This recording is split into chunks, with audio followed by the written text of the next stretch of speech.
جیسا کہ پچھلی دو ویڈیو میں ویڈیو نمبر 1 میں پوٹینسی سلیکشن کے حوالے سے جو متضاد علامات میں پوٹینسی کی کمی بیشی کرنی پڑتی ہے، اور اسی طرح کالی فاس میں پوٹینسی کی متضاد علامات میں پوٹینسی کی سلیکشن کے حوالے سے میں نے بات کی تھی۔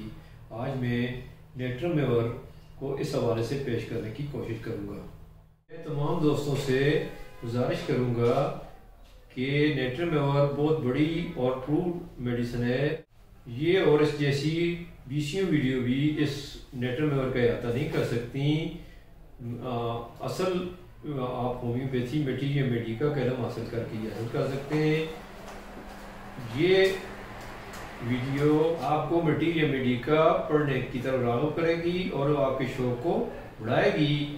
میں بعض علامات ہی صرف مختصراً اس ویڈیو میں بیان کر سکتا ہوں۔ تفصیلاً آپ نے تفصیل دیکھنی ہو تو اس نظر سے آپ نیوٹرن میور کا مکمل مطالعہ میٹیریا میڈیکا میں کریں۔ جیسا کہ آپ مختلف ادویات میں متضاد علامات مثلاً قبض اور دست کا ہونا، پیاس بہت زیادہ اور پیاس کا کم ہونا، دھڑکن تیز ہونا یا دھڑکن کا سلو ہونا، تو یہ متضاد علامات دیکھ کر ایک نیا جو ہومیوپیتھی ڈاکٹر ہے وہ اس میں الجھ جاتا ہے۔ تو میں نے اس حوالے سے کوشش کی ہے کہ متضاد علامات جو ہیں ان کو الگ الگ کیے جائے اور اس حوالے سے جو پوٹینسی کی سلیکشن ہے وہ کی جائے تاکہ جو مریض ہے وہ ایگریویشن سے بچ سکے اور ڈاکٹر مختلف ادویات کی سلیکشن میں بھی یکسو ہو سکے۔ نیوٹرن میور کی ایک بات یاد رکھنے کی ہے، جہاں رطوبات پیدا کرنے کی ضرورت ہو وہاں ہمیشہ نیوٹرن میور لو طاقت میں 30 یا اس سے کم میں استعمال کرنا چاہیے، اور جہاں رطوبات خشک کرنے کا مقصود ہو تو وہاں پہ نیوٹرن میور 1 یا اوپر استعمال کرنی چاہیے۔ اب نیوٹرن میور کی رطوبات زیادہ ہونے کی علامات کیا ہیں؟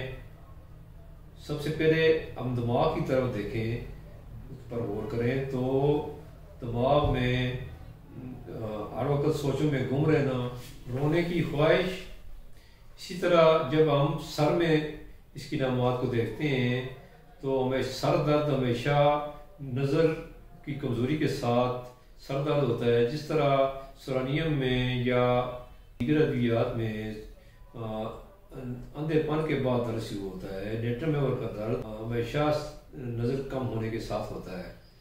اسی طرح جب ہم آنکھوں میں دیکھتے ہیں تو ہمیشہ آنسو ڈبڈبائے رہتے ہیں، اور ذرا سی جذباتی تیری خواہ خوشی کا موقع ہو یا غمی کا موقع آنکھوں سے آنسو جاری ہو جاتے ہیں۔ اسی طرح کوئی راگ یا گانا بھی جب مریض کو سنتا ہے تو اس کی آنکھوں سے آنسو جاری ہو جاتے ہیں۔ چہرہ میں جو علامت ہوتی ہے، چہرہ دیکھنے میں جو جیسے تیل ملا ہوا اور چمکدار ہوتا ہے، اسی طرح منہ میں پانی کی کثرت اور پیاس بالکل نہیں ہوتی۔ اسی طرح جب یہ علامت معدہ میں کی طرف دیکھتے ہیں تو تھوڑا سا نمک بھی مریض کو زیادہ محسوس ہوتا ہے، اور تھوڑے سے نمک سے بھی مریض میں معدے کی علامات پیدا ہو جاتی ہیں۔ پیٹ میں دستوں کی کثرت ہوتی ہے اور یہ دست تیز سوزش پیدا کرنے والے ہوتے ہیں۔ نبض میں دھڑکن کمزور ہوتی ہے اور رک رک کر ہوتی ہے۔ اسی طرح آلات تناسل زنانہ میں حیض بالکل بند ہوتے ہیں یا بہت کم ہوتے ہیں، اور لیکوریا تیز سوزش پیدا کرنے والا۔ مردوں میں خواہش جمع بہت بڑی ہوتی ہے اور ذرا سی عورتوں کے ساتھ بات کرنے سے بھی منی خارج ہونا شروع ہو جاتی ہے۔ یہ اور بہت سی علامات جب پیدا ہوتی ہیں تو اس کے نتیجے میں جسم میں سردی ہوتی ہے۔ سردی کا لگنا اور سردی سے تکلیفات کا بڑھنا بھی نیوٹرن میور میں دوسرے درجے میں پایا جاتا ہے۔ عام طور پر ایسی علامات میں تکلیفات رات کے وقت بڑھ جاتی ہیں، دن کے وقت کم ہوتی ہیں۔ ایسی علامات میں ہمیشہ پوٹینسی 1 M 10 M 50 M یا CM میں استعمال کرنی چاہیے۔ اب میں رطوبات کی کمی کی طرف آتا ہوں. دماغ میں خشکی پیدا ہو جاتی ہے جس کی وجہ سے چھوٹی چھوٹی باتوں پر غصہ آتا ہے.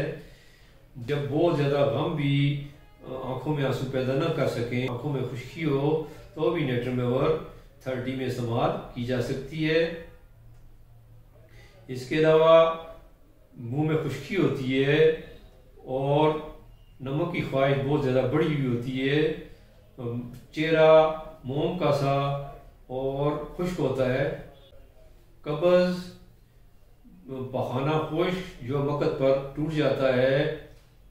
عورتوں میں خشکی کی وجہ سے جماع سے نفرت ہوتی ہے اور مردوں میں خواہش جماع پیدا ہی نہیں ہوتی یا بہت کم ہوتی ہے اور منی بہت کم پیدا ہوتی ہے. ایسی علامات میں گرمی سے تکلیفات بڑھتی ہیں اور صبح 10 بجے تکلیفات بڑھ جاتی ہیں. سر درد بھی سورج کے ساتھ ساتھ بڑھتا اور کم ہوتا ہے. سر درد اس طرح کا ہوتا ہے جیسے کٹپٹیوں میں ہتھوڑے لگ رہے ہیں. ایسی علامات میں نیٹرمیور 30 یا 12 یا 6 طاقت میں صبح دوپہر شام یا 30 میں 1-2 خوراک روزانہ دینی چاہیے. ایسی علامات میں نیٹرمیور چھوٹی طاقتوں میں استعمال کرنے سے رطوبات میں پیدا ہوگی اور بیماری سے نجات مریض کو مل سکے گی. دوسری ایک عام بات، اگر آپ کا کوئی عضو بڑھ رہا ہو یعنی پھیر رہا ہو تو اور حالات اور علامات نیٹرمیور کی ہوں تو نیٹرمیور ہمیشہ اونچی طاقت میں استعمال کرنی چاہیے. جبکہ اگر کسی جسم کا کوئی عضو جیسے گردے، جگر، دل اور اس کا سائز کم ہو رہا ہو، سکڑ رہا ہو تو ایسی صورت میں نیٹرمیور 30 یا لو پوٹینسی میں استعمال کرنی چاہیے. بعض ایسے مریض بھی آ سکتے ہیں آپ کے پاس جن کے اندر نیٹرمیور کی ملی جلی علامات یعنی لو پوٹینسی کی اور ہائی پوٹینسی کی ملی جلی علامات بھی پائی جاتی ہیں. تو ایسے میں 200 کی خوراک 5 دن بعد یا ہفتے بعد دینے سے آپ کی دونوں طرح کی علامات ٹھیک ہو سکتی ہیں.